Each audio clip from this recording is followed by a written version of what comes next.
North Korea warns of war with U.S. and puppet South as Trump meets with Korean leader.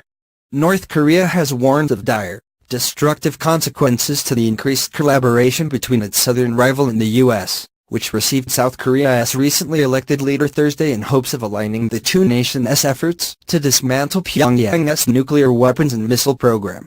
North Korea's state-run Korean Central News Agency, KNA, a daily outlet for the views of North Korean leader Kim Jong-un's government, cited Thursday a spokesperson for Pyongyang's National Peace Committee of Korea in criticizing South Korean puppet military warmongers who he said were provoking their northern neighbor's armed forces with a series of recent military drills conducted alongside U.S. President Donald Trump. The U.S. has sent 2 carrier strike groups and bolstered military assets in the region in order to increase military and political pressure on Kim to abandon his nuclear ambitions. In another KNA piece, the agency blasted the U.S.-South Korea exercises as well as what it considered inflammatory remarks by South Korean President Moon Jae-in. This is just a risky and reckless military move driving the already acute situation on the Korean peninsula to the brink of a nuclear war, and a blatant challenge to all Koreans and other peace-loving peoples in the world aspiring after peace and security on the peninsula, the article read, later attacking U.S. military moves in the region. The Trump administration should not run riot, thinking twice about the catastrophic consequences to be entailed by its foolhardy military moves. It should properly understand the spirit and will of the Korean army and people to annihilate the enemy and finally conclude the standoff with the U.S., KNA concluded.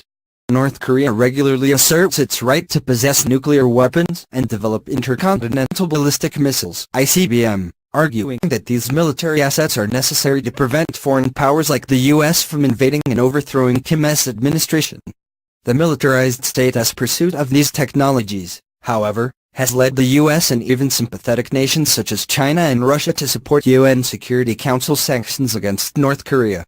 The U.S. has taken its threats a step farther and has publicly considered taking military action to prevent its longtime Asian foe from conducting a 6th nuclear weapons test. Trump first approached Chinese President Xi Jinping in an attempt to convince North Korea's greatest ally to exert its leverage and convince its neighbor to disarm its nuclear and ballistic missile program.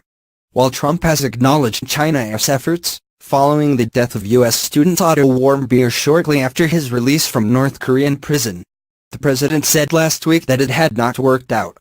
Warmbier had reportedly fallen into a coma not long after his trial and imprisonment for allegedly stealing a sign bearing a political slogan during a visit to North Korea last year and never woke up.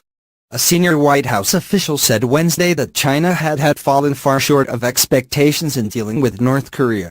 In the U.S.'s latest attempt to turn up the heat on North Korea, Trump was scheduled to meet with Moon for the first time Thursday.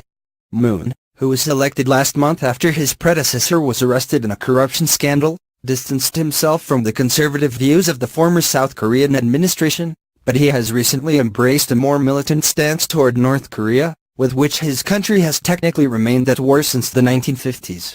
While Moon has pushed back on certain measures regarding the installation of the USS Terminal High Altitude Area Defense (THAAD) anti-missile system in his country, which was expedited before he took office, Moon said only days into his administration that there was a high possibility of conflict with North Korea. While North Korea is not yet believed to have the capacity to produce an ICBM, much less fit it with a nuclear warhead, analysts have said that the country could begin testing such projectiles as soon as the end of this year. North Korea is estimated to possess up to 20 nuclear weapons and an extensive arsenal of ballistic missiles, all capable of striking nearby countries.